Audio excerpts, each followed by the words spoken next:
গেলাম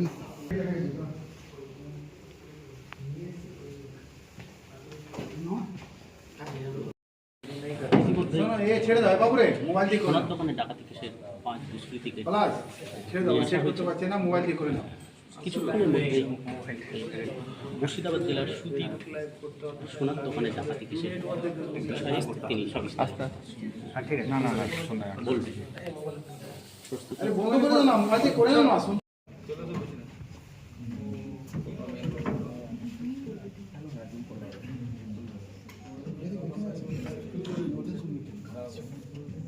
এই ওই ওখানে আইসিসি পাশে দাঁড়িয়ে যাও, তাহলে এইদিকে এদিকে চলে আসে।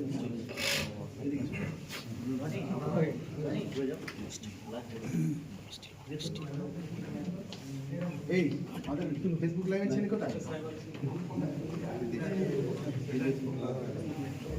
রেডি? অর্কদা একটু পিছিয়ে ছিল।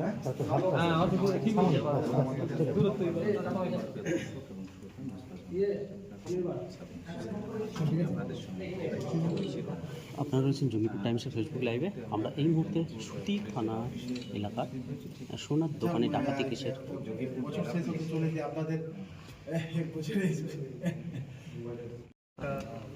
খবর পাই সকাল সকাল বেলা এলো, একদম আর্লি মর্নিংয়ে 2টোর সময় এইরকম একটা ঘটনা ঘটেছে, যেখানে সুতি থানা অঞ্চলেতে মদনার বলে একটা জায়গা আছে, ওখানে কলকাতা জুয়েলার্স শপ আছে।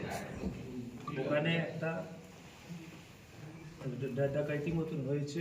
জুয়েলারি শপ থেকে অনেকগুলো সোনা গয়না আর প্রায় 1 লাখ টাকার এরকম অ্যামাউন্ট ডাকাইতি হয়েছে। কিছু 7-8টা লোক এসে ওরা এই ক্রাইম ঘটিয়ে চলে গেছে। ওর মধ্যে একটা নাইট গার্ড ছিল এই এলাকার, ওকে বেঁধেও রেখেছিল, বেঁধে এইসব ক্রাইম সব করে চলে গেছে। তো তারপরে আমাদের নিজের সুতি থানার টিম, আমাদের সিএমসি যে ক্রাইম মনিটরিং টিম, আমাদের এসওজি টিম পুরো ওই দিন থেকেই লেগে উঠলো। আমরা কেস রেজিস্টার করলাম, করে ওই দিন থেকে আমরা লেগে থাকলাম।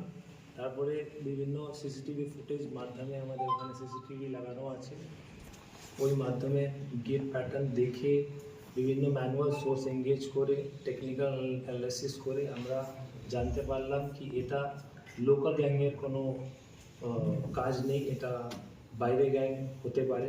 তারপরে ভালো করে অ্যানালাইসিস করে আমরা জানতে পারলাম বিভিন্ন জায়গা থেকে, আমাদের ম্যানুয়াল আর টেকনিক্যাল সোর্সেস মাধ্যম থেকে এটা বদায়ু গ্যাং হতে পারে, ইনফেমাসলি নোন অ্যাজ বদায়ু গ্যাং। তো তারপরে আমরা ভালো করে তদন্ত করলে আমরা যখন কনফার্ম হতে পারলাম, তারপরে আমরা টিম নিজে নিজে সাজালাম।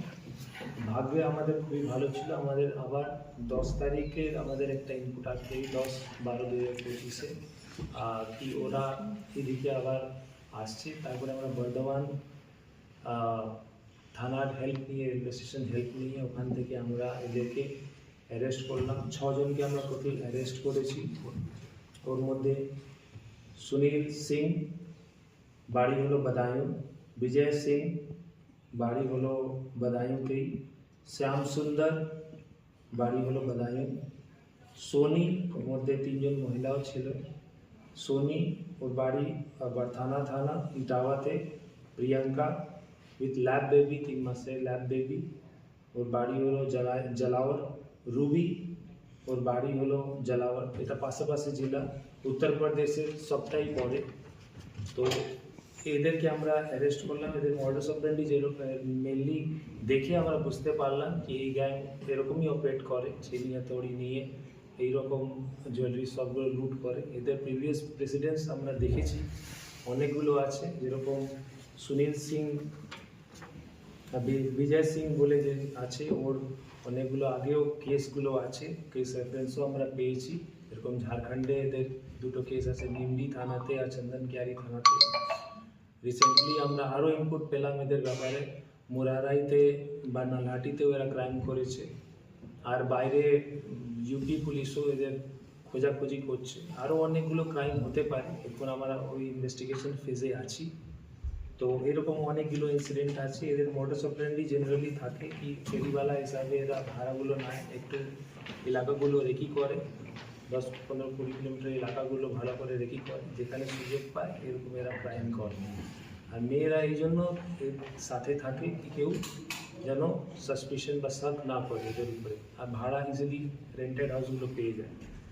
কালকে আমরা 30 তারিখে আমরা পাকুড় থানায় এরা রেন্টেড ছিল, তো ওখান থেকে আমরা রেড করলাম। রেড করে আপনারা যা যা দেখতে পাচ্ছেন এখানে অনেকগুলো আইটেম আমরা রিকভার করতে পেরেছি, যার মধ্যে একটা আয়রন মেড কাটার আছে,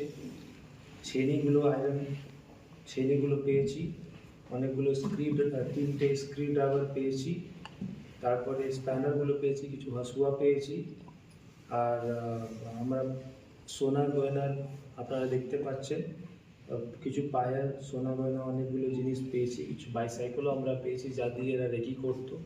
তো এইসবগুলো এখন অবধি আমরা এটা কালকে আমরা ট্রেস আউট করতে পেরেছি। অ্যাজ পার ইনভেস্টিগেশন আমাদের ইনভেস্টিগেশন চলবে, আরও হতে পারে কিছু লোক ওর মধ্যে থাকতে পারে, ওই ইনভেস্টিগেশন আমাদের চলছে।